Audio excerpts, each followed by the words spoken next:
dia a todos. Bem-vindos a mais um episódio do BI 30 Minutos, com o tema Dados que Educam e como a informação transforma a aprendizagem na era da IA.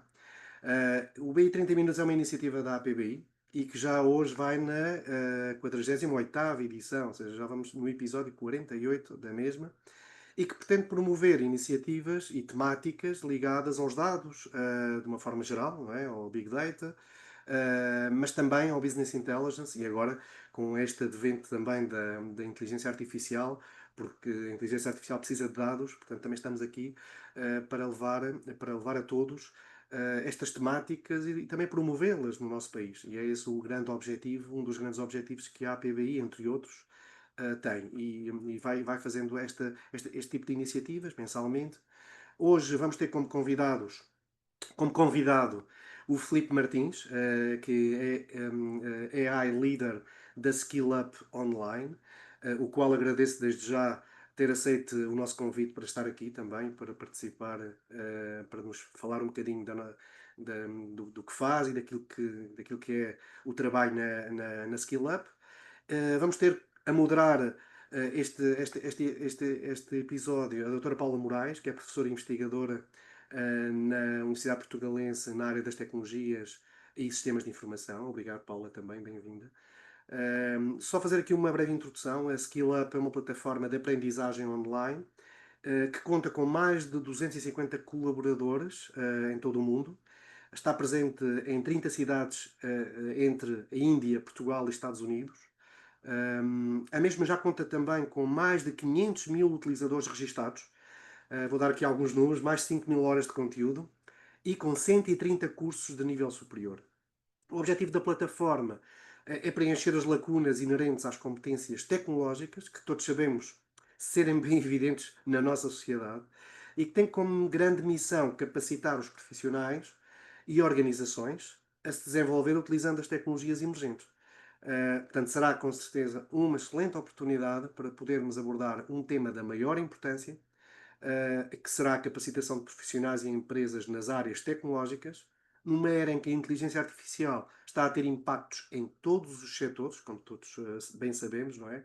Principalmente no que se refere ao futuro do trabalho, à aprendizagem ao longo da vida e, consequentemente, a cada um de nós, quer a nível profissional, quer a nível pessoal.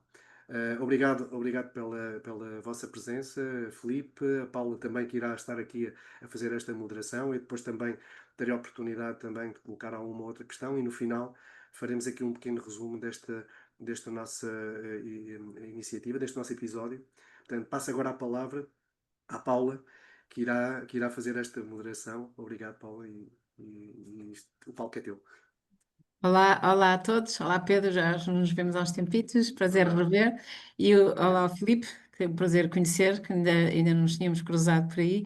E portanto, é um gosto estar aqui em mais uma sessão de BI 30 minutos. Como já disse o Pedro, já vamos em várias, e a discutir um tema que para mim também é particularmente importante, uma vez que eu sou o professor toda a vida, e portanto estas questões são muito pertinentes e preocupantes em alguns aspectos, e é muito importante falarmos nelas. Aliás, nós temos tantos dados nas universidades e depois não os utilizamos, portanto, vamos ter oportunidade de falar nisso.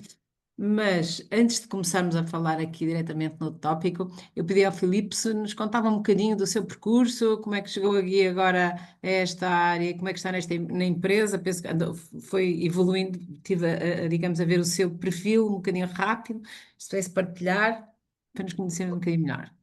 Mais obrigado, Paulo. Obrigado, Pedro, pelo convite e pela oportunidade de estar aqui a falar hoje sobre um tema que me é muito querido. Obrigado à APBI, pelo convite. Falamos assim muito rapidamente sobre aquilo que foi a minha carreira. A minha carreira começou cedo, ou seja, eu aos 16 anos comecei a trabalhar numa empresa de clipping e desde cedo percebi a importância dos dados e da informação em tempo real, ou seja, o impacto que essa informação tem, naquilo que são os nossos negócios no dia a dia, naquilo que é a projeção que nós fazemos perante o mercado e os nossos clientes e a importância que isso tem. Depois ingressei no Instituto Superior Técnico, onde fiz a minha formação em Engenharia Informática de Computadores. Fiz tese na área de Inteligência Artificial, Processamento de Língua Natural. Hoje em dia muito em voga, na altura não estava tão em voga, chamemos assim.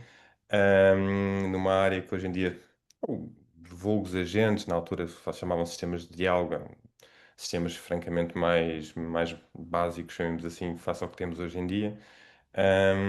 E daí tive, digamos, o meu primeiro envolvimento, uma primeira experiência empreendedora foi fundar uma spin-off do Inesquidê. O Inesquidê era onde eu estagiava na altura, e onde fiz a minha tese, que é a Voice Interaction, que ainda hoje existe, focado naquilo que era a disseminação e a divulgação de tecnologias de língua falada, ou seja, na altura em que os interfaces de língua falada começavam a ser mais comuns ou mais presentes na nossa sociedade. Hoje em dia estão em acelerada disseminação.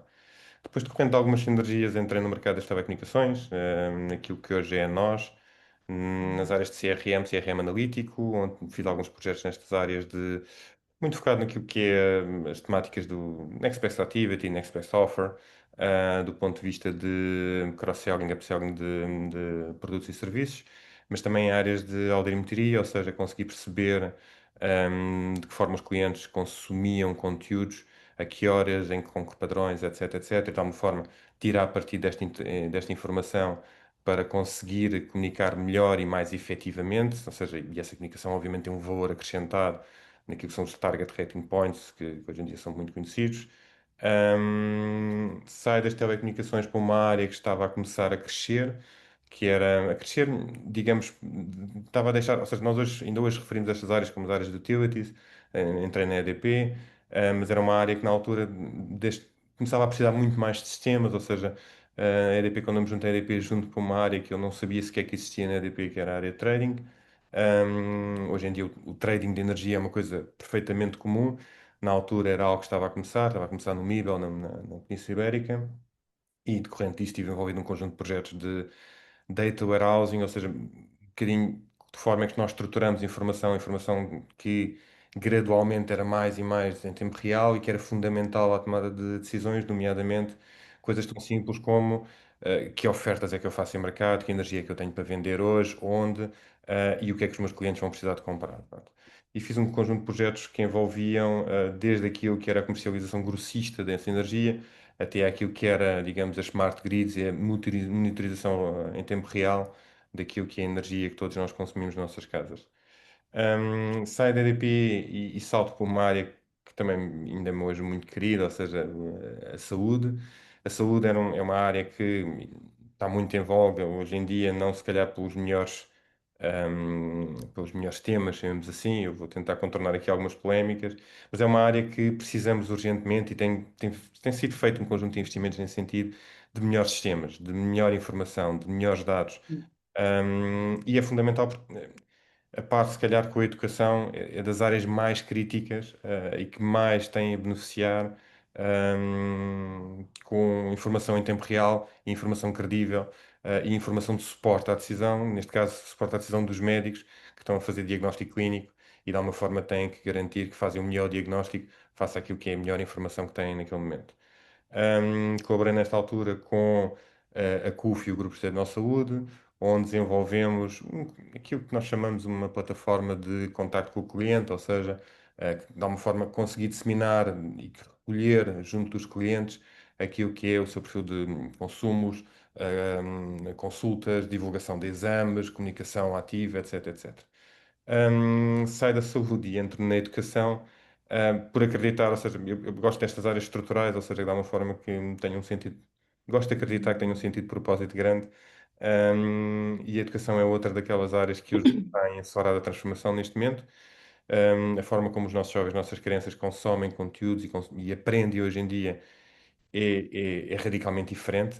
O mercado de trabalho no futuro vai ser algo completamente diferente do que sequer hoje conseguimos imaginar, e poder contribuir para uma dinamização, vamos chamar-lhe assim, dessa área da educação, é importante, não só nas camadas mais novas, mas eu também acho que neste momento, e eu julgo que teremos a oportunidade para discutir um pouco isto, nesta área que estamos a assistir ao advento da transformação pela inteligência artificial e da transformação na forma como nós comunicamos, trabalhamos, interagimos no dia a dia.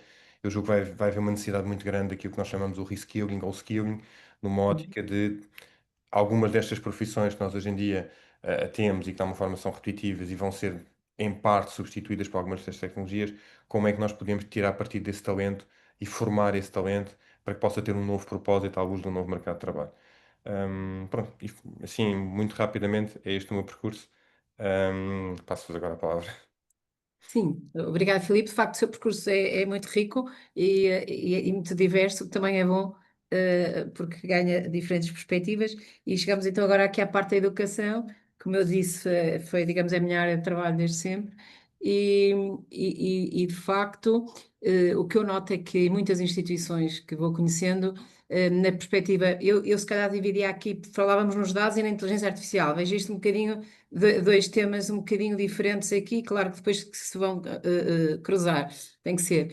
Mas a nível de, nós temos tanta informação nas instituições sobre os alunos, sobre tudo que eles fazem, não é? Não só a parte pedagógica, mas e as notas e as faltas e todo o percurso, tudo que nós quisermos. Digamos, até a informação socioeconómica, quando eles entram nas instituições. Mas a sensação que eu tenho, e até a vejo pela minha instituição, que é um bocadinho assim, é que não tiramos grande partido dessa informação precisamente para, por exemplo, impedir o abandono, ou pelo menos sinalizar o abandono digamos, e perceber de facto alguns comportamentos que eles têm, como é que vão impactar. E o que eu começava por perguntar é precisamente dizer, relativamente a esta questão, como é que vê, e se na Skill Up, o que é que se fazem, e como é que vê esta utilização, o potencial, acho que todos temos, mas como é que vê e como é que utilizam e como é que estão a tirar partido dos dados para, ao fim e ao cabo, melhorar o sucesso das aprendizagens, que é sempre, digamos, aquilo que queremos. A Skill Up nasce exatamente aí, ou seja, está na gênese da Skill Up o fator dados e informação, ou seja, a Skill Up nasce não para ser mais uma plataforma de disseminação, divulgação de conteúdos, mas porque identificou uma lacuna naquilo que eram os processos de aprendizagem, que era aquilo que é o mentorship ou a mentoria. Porquê é que a mentoria é importante? Existem estudos que dizem que quando eu ingresso num determinado curso, e abandono esse curso a meio, na próxima iteração eu terei 20 a 30% mais probabilidade de voltar a abandonar, ou seja, porque não criou a resiliência necessária, porque de alguma forma não tenho o sentido de accomplishment, porque não levei aquela experiência até ao fim. Acreditamos também, e eu falo nesta história frequentemente, ou seja, na população humana, cerca de 95, 96% da população humana necessita, algures, na sua jornada de aprendizagem, de ajuda. Ou seja, temos 4 a 5% da população que é completamente autodidata, ou seja, tendo acesso àquilo que é o conteúdo, consegue autonomamente consumir esse conteúdo e aprender. Os restantes 95% precisam, algures, no meio da sua jornada, alguma auxílio, seja ele motivacional, seja ele técnico ou de outra natureza. E a Skill Up nasce nesta premissa de como é que nós conseguimos criar uma experiência de aprendizagem que seja francamente diferente e francamente mais completa, ou seja, que identifique estes momentos-chave em que eu estou pré-abandono, em que eu estou a ter dificuldades, em que eu acho que o conteúdo não é interessante o suficiente ou não é desafiante o suficiente e estou a ficar aborrecido de alguma forma, acabo por abandonar porque não acredito que, continuando neste caminho, consigo tirar o proveito que estou à espera. E nasce não nas realidades, digamos, juvenis, mas naquilo que é o corporate learning.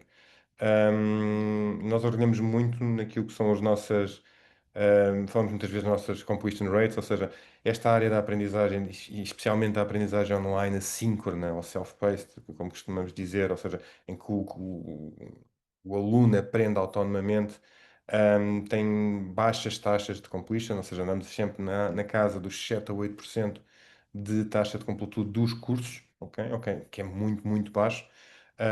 E nós orgulhamos muito de dizer que normalmente as nossas experiências pautam-se entre os 60% a 75% de taxas de completude desses cursos, e não só medimos aquilo que são os completion rates, mas também medimos aquilo que são os outcomes que saem dessa experiência, ou seja, de que forma é que aquelas aprendizagens que foram aprendidas durante essas experiências mudaram a minha carreira, mudaram o meu papel na empresa, mudaram a forma como a empresa emprega tecnologias ou outro tipo de processos, um bocadinho medir aquilo que é o outcome dessas experiências.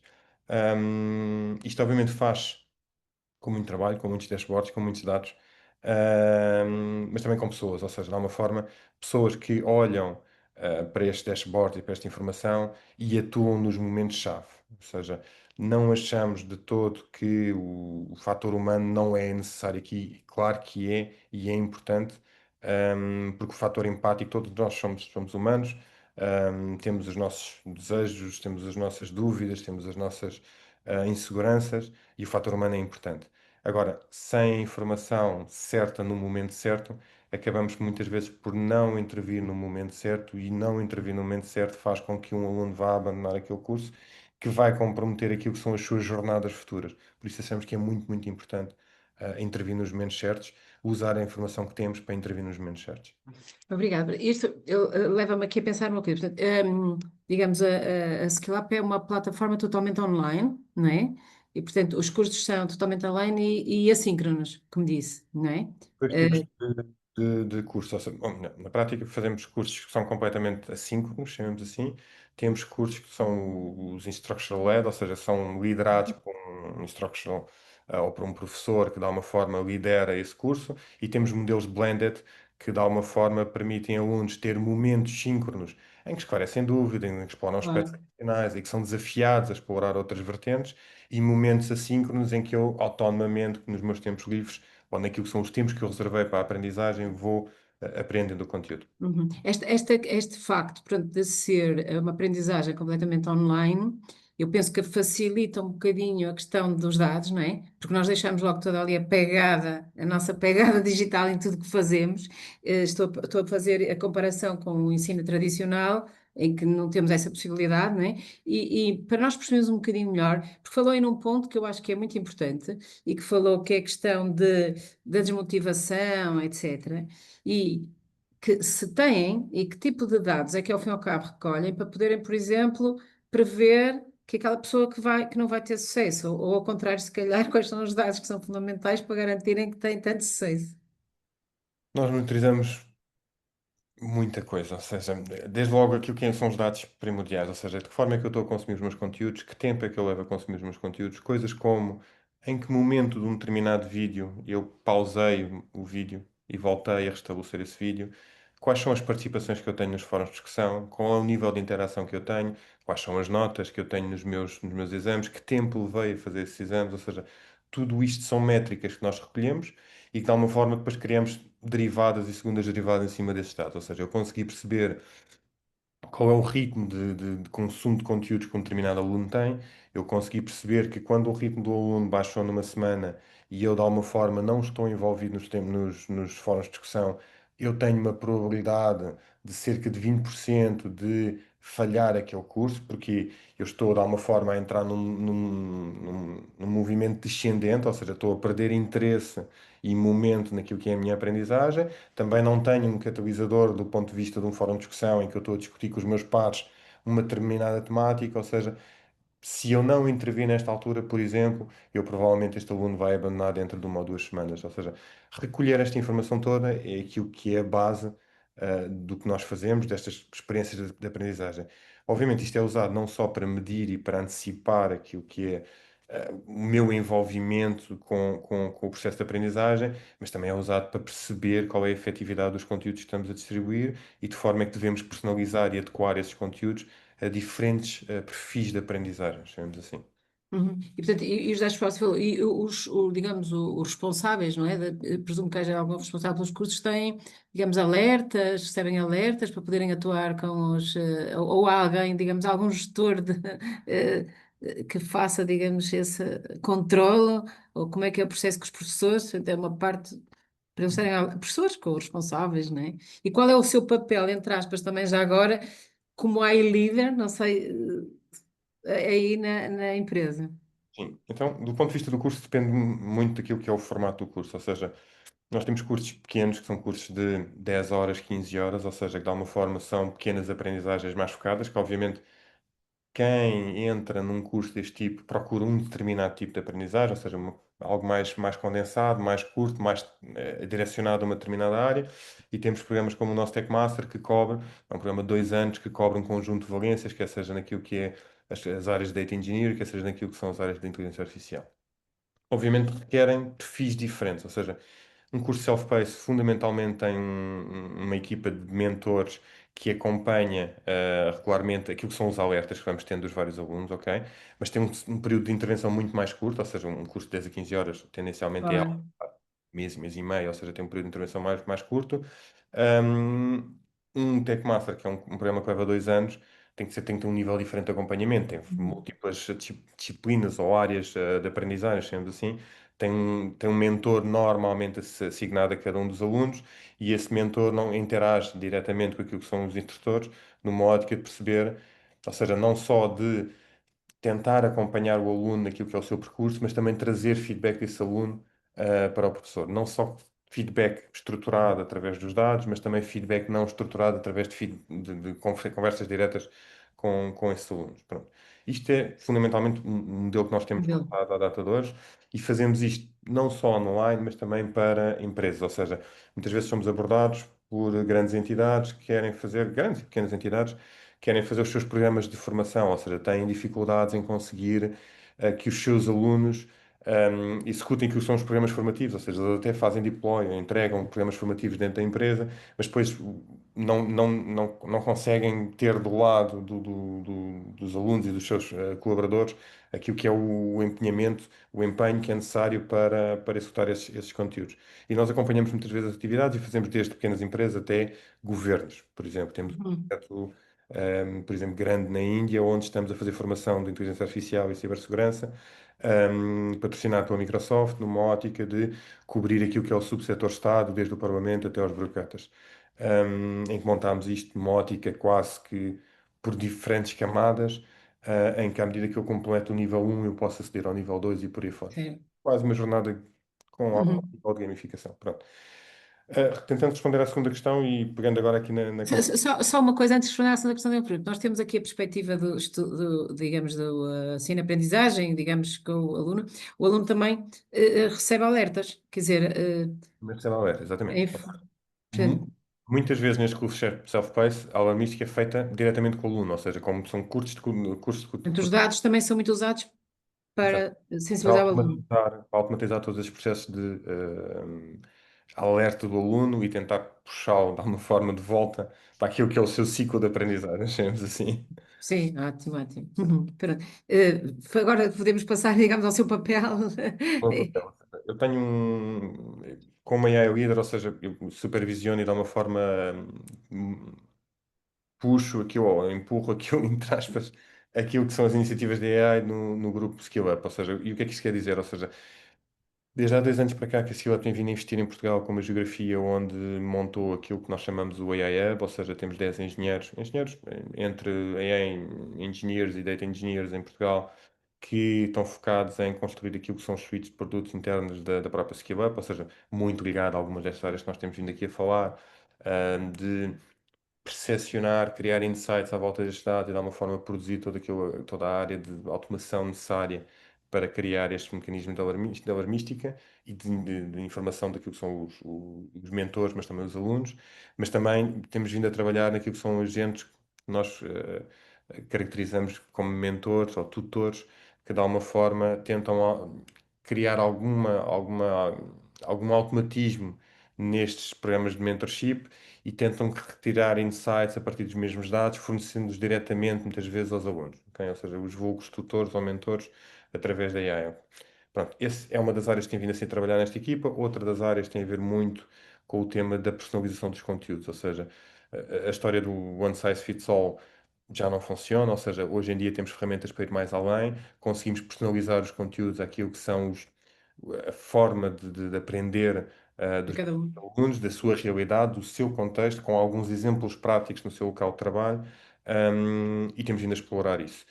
Obviamente a Skill também cresceu, hoje em dia estamos em outras áreas que não só o Corporate Learning, estamos também naquilo que é o Higher Education e o K-12, ou seja, ensino universitário e ensino, o nosso ensino secundário e básico. Temos feito alguns projetos nesta área, nomeadamente alguns deles em Portugal, e onde estamos a tentar aplicar técnicas semelhantes, ou seja, há uma forma de monitorizar e acompanhar num espectro temporal que extravasa muitas vezes o próprio ano escolar, o ano letivo, ou seja, porque muitas destas matérias, o impacto de eu não aprender uma matéria num determinado ano, muitas vezes não é visto no imediato, é visto mais à frente quando eu preciso conhecimentos basilares para aprender matérias mais complexas. Como é que nós monitorizamos isto? Como é que nós criamos e apoiamos os professores para ativamente poderem dar feedback aos alunos? É também um dos projetos que estamos a desenvolver com a equipa cá em Portugal.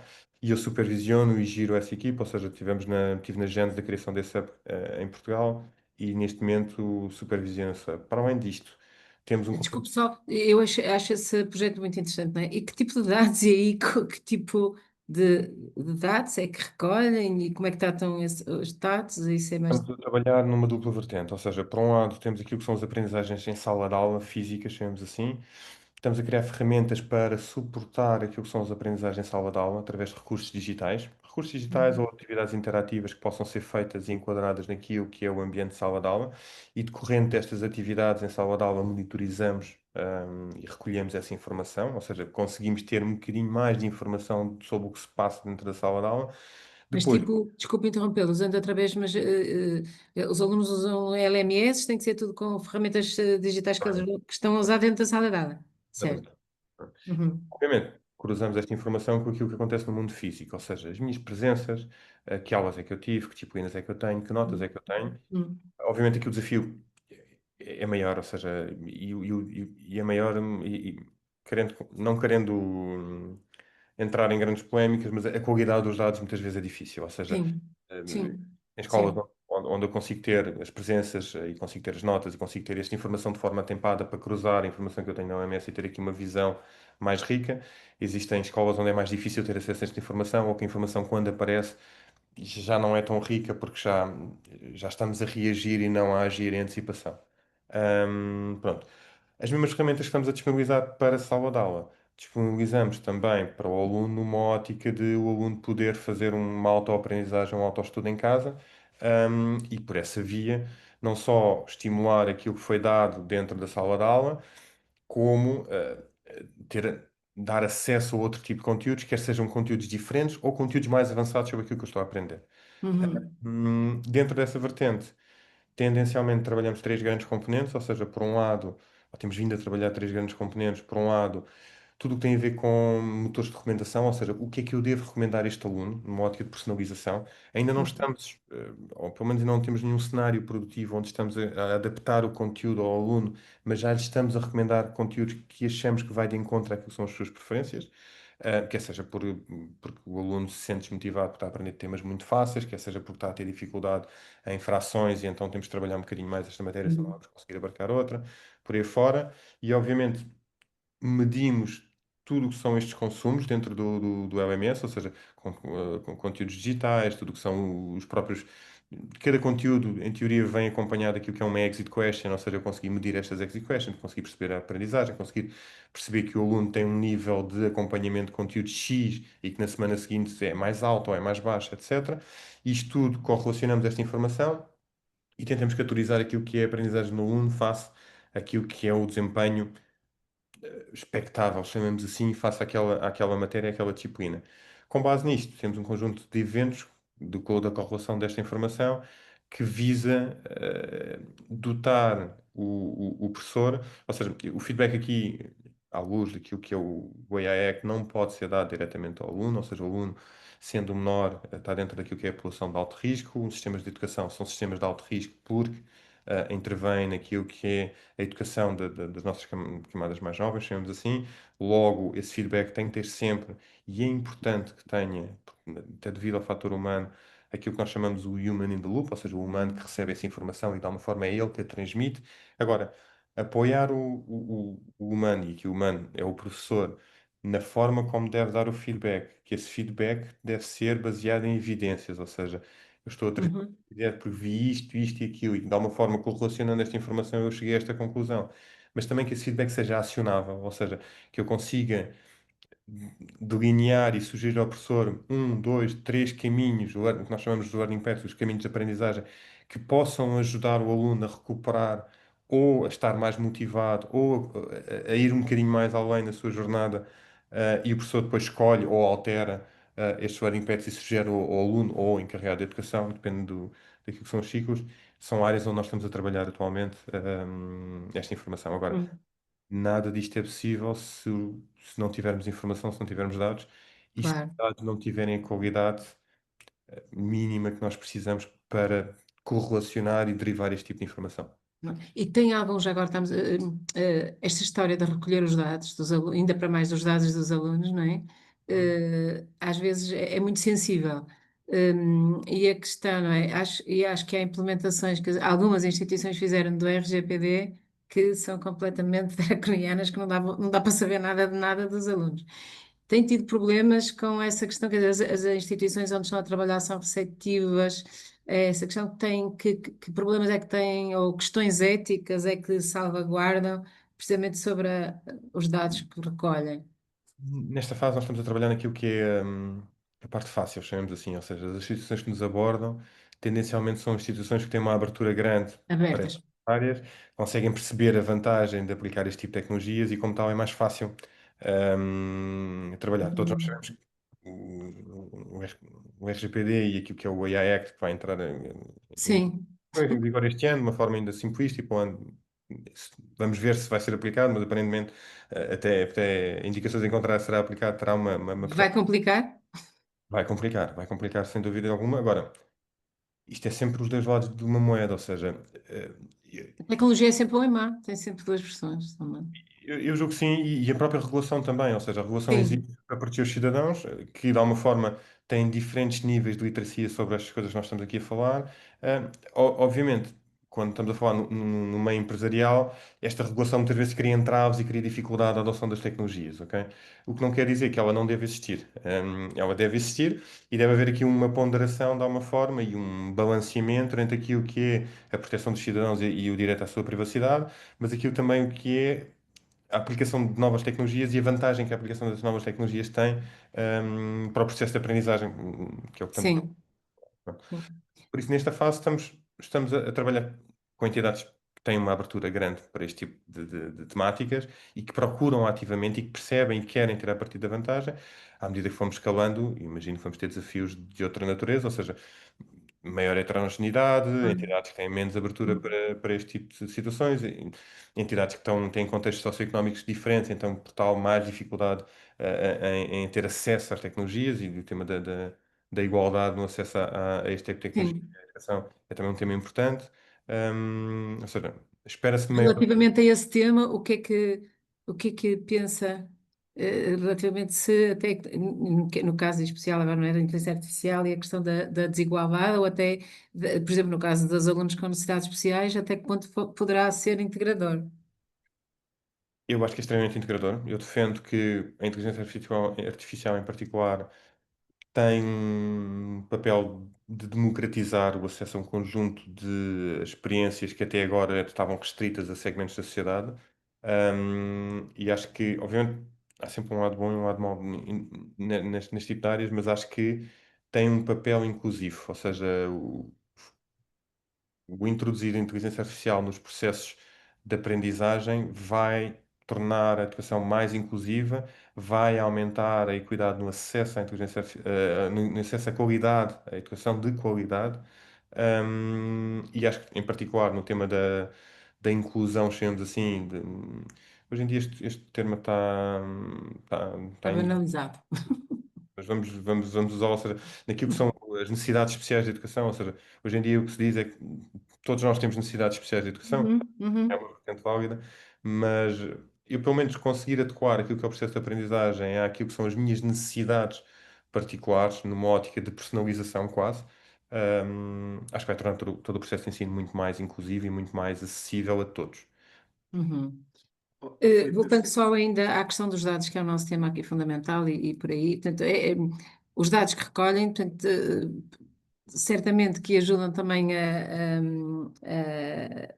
a scale up, a crescer, na perspectiva de poder definir a estratégia com os dados que têm da informação, não só sala de aula, entre aspas, aprendizagem, mas se também, quer dizer, se tem ajudado na estratégia de desenvolvimento da empresa, também toda essa parte, obviamente, da analytics.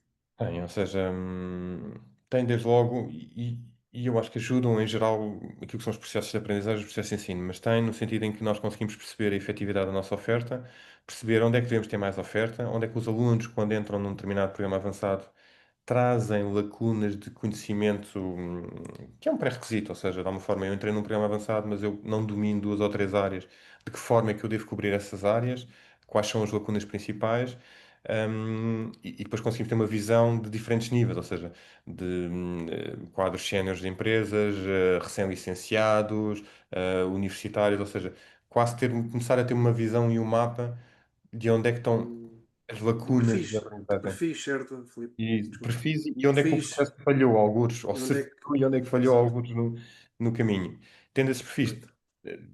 obviamente esses perfis mudam conforme o contexto geográfico, o contexto socioeconómico, como, é mais ou menos óbvio, mas começando a ter este mapa, e essa informação é extremamente valiosa para nós, porque conseguimos adequar aquilo que é a nossa oferta, a ter uma oferta muito mais efetiva, chamemos assim.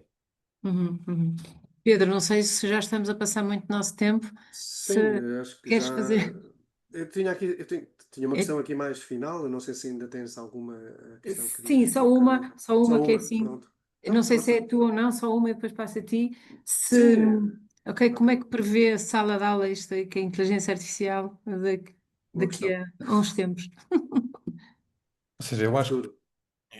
eu dou o exemplo da saúde e da educação porque acho que vão ter perfis muito semelhantes desse ponto de vista. Eu acho que vamos devolver aos professores, tal como vamos devolver aos médicos, o tempo para cuidar dos seus alunos e para cuidar dos seus pacientes, digamos assim. Ou seja, atualmente, devido a um conjunto de decisões históricas que pode-se questionar se certas se erradas, não vou entrar nessa polémica, mas de alguma forma chegámos a uma realidade em que temos uma escassez de recursos, ou seja, recursos, entenda-se, professores, neste caso, para ensinar as nossas crianças, e que esses professores muitas vezes estão um bocadinho overwhelmed, um bocadinho embrenhados em processos administrativos, que não devido que sejam importantes, mas de alguma forma retiram tempo de sala de aula, retiram tempo de preparação das aulas, retiram tempo de interação com os alunos.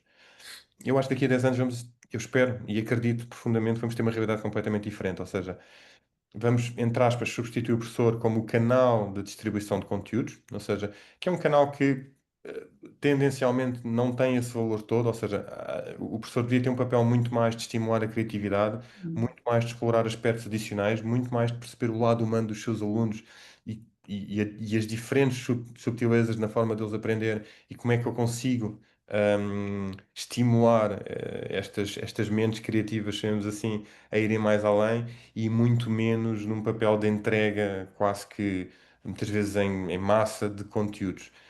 Eu acho que a inteligência artificial vai trazer, vai substituir os professores nessa tarefa de entregar o conteúdo e vai-lhes deixar o tempo para trabalhar o fator criatividade, o fator ir mais além, o fator explorar projetos individuais, muito mais numa ótica de acompanhamento e muito menos numa sala de aula como nós hoje vimos, em que o professor escreve no quadro e os alunos estão a ouvir e a escrever nos seus cadernos. Imagino uma sala de aula muito mais descentralizada, em que cada aluno aprende aquilo que o motiva de alguma forma e que seja e que tenha um papel depois na nossa sociedade, obviamente, e em que o professor vai acompanhando quase de forma distribuída e muitas vezes assíncrona, Uhum. ou não equidistribuída, chamamos assim, os vários alunos nas diferentes matérias. Eu imagino algo muito mais assim. Uhum.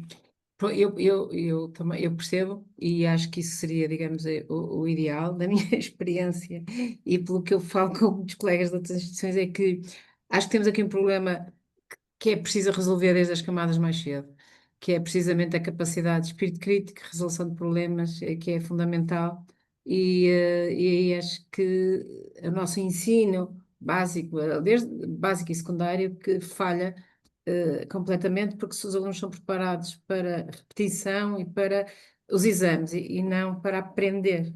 E, portanto, temos aí esse problema, mas concordo consigo, sim. Esse problema em particular vai se agravar, ou seja, porque Vai-se agravar. a inteligência artificial substitui aquilo que são Pois é. quadros Claro. repetitivos, ou seja, o que nós precisamos são pessoas criativas, com pensamento crítico, Criativas, pensamento Hum, crítico. É isso e, mesmo. e infelizmente não estamos a dar a devida atenção e não estamos a ensinar não. o suficiente estas Exato. competências, são as competências que nós vamos precisar no futuro. No futuro. Eu Exatamente. vou já passar a palavra ao Pedro, vou só dizer aqui, depois até acho engraçado, ontem cruzei-me com um artigo que é recente, é um white paper que se chama precisamente AI e o futuro da pedagogia. E tem uma coisa que eu concordo, e que diz que brevemente vai ser possível simular conhecimento e compreensão de qualquer tópico, mas sem os possuir. Portanto, eu acho Pois é. que há aí, e, aliás, eu vejo um bocado na perspectiva até dos meus estudantes, e o que falo com as pessoas é que, neste momento, o uso que se faz da AI generativa é um uso que não é uso. Eu uso imenso e acho que dá um jeitão em muitas coisas, Mas mas acho Pois que os é. nossos estudantes não estão preparados e os nossos professores, e etc., para essas coisas. Mas, Pedro, fala-me tu. da forma nociva, chamemos assim, para não para passar ao lado do processo de aprendizagem e não para aumentar o processo É de o aprendizagem. processo, o que interessa, digamos aqui que nós temos, não é? É isso que disse. É o processo de aprendizagem é que importa e não é propriamente o resultado que eles vão fazer. É isso que é complicado. Pedro, Eu acho que foram questões extremamente interessantes e obrigado, porque realmente trouxe-nos aqui e descodificou muitos dos temas e isto daria para mais sim. BIs 30 minutos, mas muitos mais, não é? Estaríamos aqui um dia e não, se calhar não chegaria para isto, mas o Filipe abordou aqui temas muito interessantes. Eu só queria também, como última questão, obviamente, se calhar não é a mais interessante, mas também tem algum impacto, não é? Com certeza que, e o Filipe disse-nos que recolhem esse feedback dos vossos das pessoas que estão inscritas e que participam nos cursos. Com certeza que também tem a chamada avaliação da NPS, não é? De recomendação. E como é que está o vosso NPS globalmente? Portanto, é um NPS de recomendação elevado, com certeza que será. Ou seja, Um, posso-vos dar o número atualizado que temos nos Estados sim, Unidos? Nós temos neste momento uma recomendação de 4, ou seja, numa escala de 0 a 5, que é na de forma que 0 a nós 5. vimos isso, Ok. temos 4,8 no mercado dos Estados Unidos, foi o número atualizado, foi o número de ontem, tivemos a discuti-lo ontem, naquilo Boa, que os programas temos estado a dar, ou seja, tem sido, o feedback é muito bom. muito positivo. De qualquer maneira, nós obviamente medimos o NPS, mas de uma forma focamos muito no outcome. Ou seja, e o outcome, Ok, temos dois tipos de outcomes. Ou um colaborador de uma empresa, quando entra, ou uma pessoa, quando começa um programa destes avançados, tem um, dois objetivos, tradicionalmente, ou ele quer subir na sua carreira, mudar de carreira, etc, etc. E acompanhamos isto, ou seja, muitas vezes acompanhamos depois o processo desses alunos, digamos assim, naquilo que é a obtenção do próximo passo e perguntamos. Imaginemos um mês depois, 3 meses depois, se conseguiu, se conseguiu naquela área, se não conseguiu, etc, etc. Da mesma forma que fazemos o mesmo com as empresas, que é quando uma empresa desenha uma oferta formativa, tem um determinado objetivo. E vamos medir mais à frente se de facto esse outcome foi conseguido ou não foi conseguido, ok? Porque, lá está, eu se fizer um conteúdo muito engage, muito divertido, etc, etc, eu tenho uma boa recomendação, porque o aluno certo. gostou da forma como aprendeu, mas Como não aprendeu? necessariamente isto vai produzir o efeito necessário. Um resultado esperado. Exatamente. Certo, muito bem. Eu só deixava, e eu posso dizer, Filipe, já estou inscrito na plataforma. Ontem também fui pesquisar e acabei por me inscrever, porque estas questões Também ligadas vou ver. à educação e àquilo que nós designamos, que me interessa muito sempre, o lifelong learning, a aprendizagem ao longo da vida, que já na vida adulta devemos continuar a fazer nas nossas vidas, porque se calhar será o melhor investimento que nós temos, que nós possamos fazer, é investir em nós, no nosso conhecimento. E vocês com certeza que devem ter isso bem preparado, ou seja, imaginemos que eu quero desenvolver-me mais numa carreira de data science ou ter aqui um conhecimento, vocês se calhar acompanham-me em todo o processo, dizer assim, Pedro, podes entrar aqui e o teu início será este e depois passarás por estas fases e depois passarás a outro curso, passarás por fundamentos de SQL, por outro tipo de formações, até chegar a um patamar que posso dizer que estou certificado naquela área. Com certeza que vocês farão isto nos vossos processos de Inclusivamente, aprendizagem, correto? esse é um dos papéis que o nosso tutor, mentor da AI começou De acompanhamento, a exato. acompanhar também, que é, ou seja, como é que eu desenho a minha jornada de aprendizagem, como é que eu Isso desenho mesmo, a minha jornada quase de carreira, porque muitas vezes jornada de aprendizagem. está correlacionado com a minha jornada de carreira, onde é que eu estou, onde é que eu quero estar daqui a 5 anos e de que forma é que eu vou fazer esse espaço, esse acompanhamento, e o que é que eu tenho que aprender no entretanto, ou seja, de forma é que eu tenho que me especializar, etc, etc. É um bocadinho aí que estamos, é muito aí que estamos a investir neste momento, ou seja, como é que eu desenho aquilo que é um learning path específico para aquele aluno que o faça atingir os objetivos. O que é o objetivo? É uma progressão na carreira, eu quero ganhar mais, eu quero ter um papel diferente, eu quero mudar de carreira, eu quero ter menos Quer stress na mudar, vida, precisamente. o que É for, isso mesmo. seja o que for, que seja o objetivo desse aluno, digamos assim. Pronto, eu acho que não havendo mais questões, Paulo, eu também já Nada, coloquei foi aqui ótimo. algumas. Acho que foi excelente. O Filipe trouxe-nos aqui uma visão primeiro inicial daquilo que foi o seu percurso, um percurso também muito rico e de grande valor e que neste momento já passou por várias empresas, mas neste momento na Skill Up está a ter um papel fundamental aqui nesta implementação de soluções de IA e todo este acompanhamento. Vimos que os dados são fundamentais, mais uma vez, também para a educação e para a Skill Up, obviamente, porque com eles podem melhorar toda esta jornada de aprendizagem dos formandos, dos alunos, aprender com isso, com todo este processo da forma como os alunos consomem estes conteúdos, os tempos, e depois conceber métricas, que depois também terão os seus alertas e que são fundamentais, esses alertas estarem disponíveis e para vocês depois também poderem ir adequando a formação, os conteúdos, os Alertas tempos, muito atempados. interessante. Exatamente. A tal recomendação para ter os motores de recomendação a funcionar para os alunos, também fundamental. Foi aqui alguns temas que eu tirei aqui algumas notas, e que estão a fazer esse trabalho também ao nível das escolas, não é? Das Sim. escolas para tentar recolher o máximo aí de dados que possam ajudar, sabendo que isso vai ter aí alguns desafios daqui mais à frente, mas que vão acontecer, né? E realmente trouxe-nos aqui muitos tópicos que estaríamos aqui muito mais tempo a falar, mas que acho que foram muito ricos. Obrigado, Filipe, e obrigado, Paula, também por conduzires isto de forma excelente. Hum. Eu E ficava tu aqui a também o conversar mais com fazes. o Filipe há tanto tempo. Eu também me sinto Era a muito oportunidade envolvido para ir a um nesta área café. exatamente nesta área da educação, porque também dou uma pós-graduação ligada ao marketing e ao data science aplicado ao marketing, portanto também me sinto muito, e também sou professor convidado no Politécnico em Porto Alegre, também já exerci, continuo a exercer e é uma coisa que gosto imenso, além de estar no privado, mas gosto muito de fazer, por isso também estes temas da educação me dizem muito. Obrigado pela vossa participação Obrigada. Obrigado. e ficamos por aqui hoje, não é? Obrigado a todos por estarem aí desse lado. Obrigado. Obrigada, Filipe. Abraço. Obrigado. Paulo. Até à próxima.